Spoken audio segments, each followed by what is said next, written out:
रात की 3 बजे वाली भूख। किचन सिर्फ 2 कमरे छोड़कर है, पर फिर भी हम बिना भूख मिटाए सो जाते हैं। हमें पता है हमारे लिए खाना रखा है, तो क्या बड़ी बात हो गई, कल खा लेंगे। पर वही खाना अगले दिन बासी हो गया, इसलिए फेंक दिया जाता है। पर मैं अगर आपसे कहूँ कि आप पर ऐसी हालत आ जाए कि आपको एक निवाला मिलना भी मुश्किल हो जाए, तो आपके लिए उस एक निवाले की कीमत क्या होगी। अलार्म की आवाज़ से सुबह 5 बजे मेरी नींद खुली। नॉर्मली मैं 8-9 बजे उठता था, पर आज की बात कुछ और थी, क्योंकि आज मुझे पता था कि कोई मेरी बहुत बेसब्री से राह देख रहा है। नहा धो के खाना खा के मैं सुबह 7 बजे घर से बाहर निकला, वो काम करने जिससे मेरी रूह को सुकून मिल रहा था इस लॉकडाउन में। हेलो, मेरा नाम संजय और ये है मेरी लॉकडाउन स्टोरी। लॉकडाउन स्टार्ट होके आज 1 महीना हो गया है और पिछले 20 दिनों से मैं 5 एनजीओ के साथ मिलकर अन्नदान कर रहा हूँ। आज यहाँ से 700 लोगों का खाना जाने वाला है। सुबह 7 बजे ही खाना बनाने वाली टीम आ गई थी। फिर सब्जियां काटने के लिए चार्टर्ड अकाउंटेंट्स और पैकेजिंग के लिए बिजनेसमैन की टीम। कोई फर्क नहीं पड़ता कि वो किस पेशे से थे, वो यहाँ ईमानदारी से इंसानियत की खातिर आ रहे थे। वैसे देखा जाए तो आजकल मेरे जेब में पैसे कम और भूखे लोगों की नामों की लिस्ट ज्यादा होती है। खाने की सुविधा देने से पहले हम उस इंसान की हालातों की जांच करते हैं, आइडेंटिटी प्रूफ भी चेक करते हैं। यहाँ से हर रोज 3 गाड़ियां जाती हैं। एक गाड़ी हॉस्पिटल में ग्रामीण क्षेत्रों से पेशेंट्स के रिश्तेदारों के लिए, दूसरी गाड़ी दूसरे राज्यों के विद्यार्थी और मजदूरों के लिए, और तीसरी गाड़ी मतलब मेरी गाड़ी, जिसमें मैं बचे सारे एरियाज में खाना बांटता हूँ। कुछ दिनों पहले मेरी गाड़ी लूट ली गई थी। चिंता मत कीजिए, लुटेरे पैसों के पीछे नहीं थे, वो तो बस कुछ मजबूर भूखे लोग थे। रेगुलर स्पॉट्स पे जाना, लोगों का लिस्ट में नाम ढूंढना, उन्हें खाना देना, खाना मिलने के बाद उन्हें रोते हुए देखना, उन्हें समझाना और दूसरे स्पॉट के लिए निकल जाना, ये मेरा रूटीन था। हाल ही में मुझे शहर के रेड लाइट एरिया और उनके लॉकडाउन के हालातों के बारे में पता चला। वहां जाने के बाद पता चला कि इन सेक्स वर्कर्स के घर पर तो चूल्हा भी नहीं होता।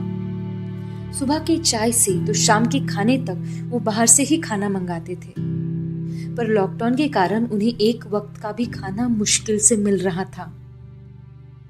आज से मैं उनके 30 घरों के लिए खाना लेकर जाने वाला हूँ।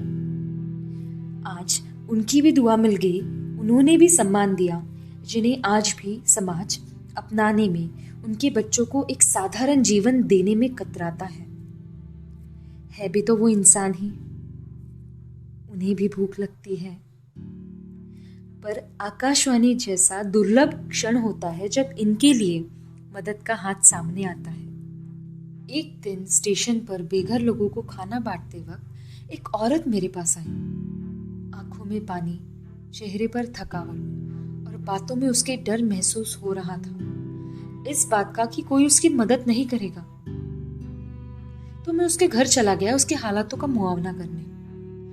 जब मैं वहां पहुंचा, देखा तो मध्यम वर्गीय घर था। मैं थोड़ा दुविधा में पड़ गया कि इस औरत का इतना अच्छा घर है, इसे क्या जरूरत मदद की।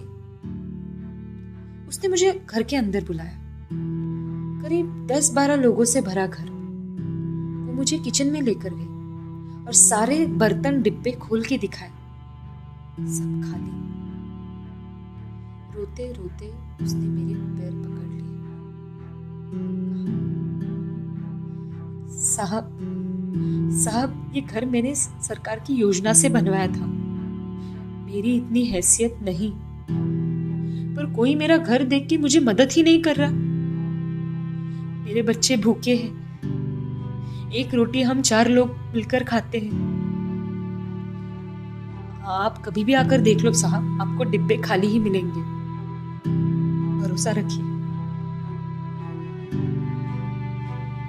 उस वक्त मेरी बोली बंद हो गई।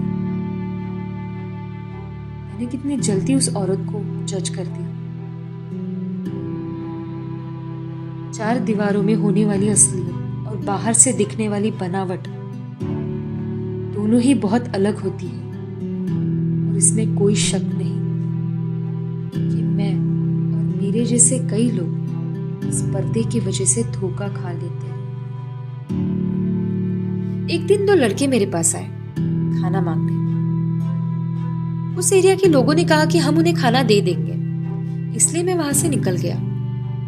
पर जब मैं अगले स्टॉप पर पहुंचा तो वो 2 लड़के वहां भी आ गए थे खाना मांगने। मैंने कहा कि तुम्हारे लिए खाना उस एरिया के हैंडलर के पास दे दिया है, फिर भी वो माने नहीं। अब ऐसा नहीं था कि मैं उन्हें खाना देना नहीं चाहता था, पर मेरा हमेशा ऐसा प्रयत्न रहता है कि एक इंसान को 2 बार खाना ना मिले, क्योंकि आगे किसी जरूरतमंद को भूखा ना रहना पड़े और खाना कम ना पड़े। मैं वहां से निकल गया, पर अगले स्पॉट पे वो दोनों वापस हाजिर मेरे सामने। उन दोनों ने 5 स्पॉट्स तक हमारा पीछा किया।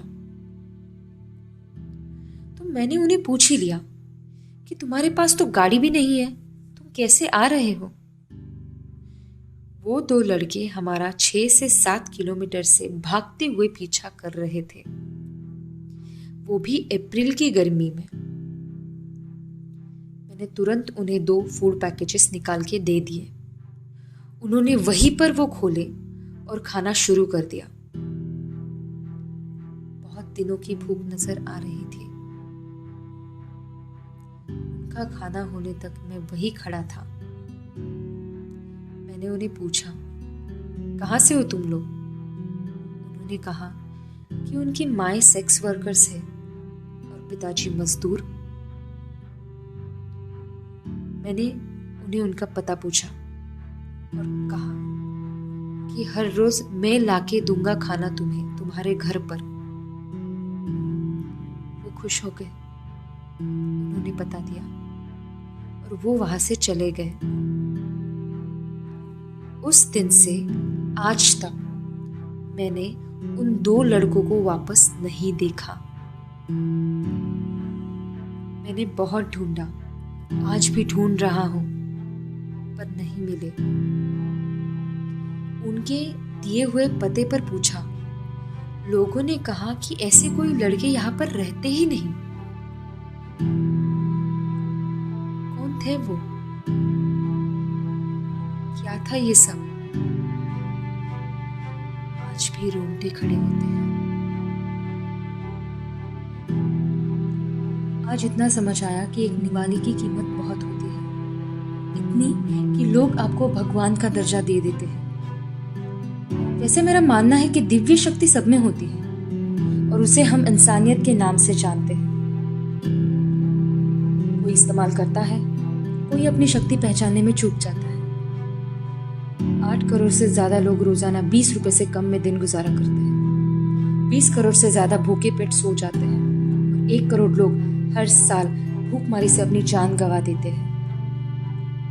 इनके लिए सबसे बड़ा खतरा भूख नहीं है, इनके लिए सबसे बड़ा खतरा है एक सोच, एक विश्वास कि इनकी कोई ना कोई मदद कर ही देगा। हमें मदद करने की जरूरत नहीं। क्या हुआ? कहीं मैंने आपकी सोच तो नहीं बता दी?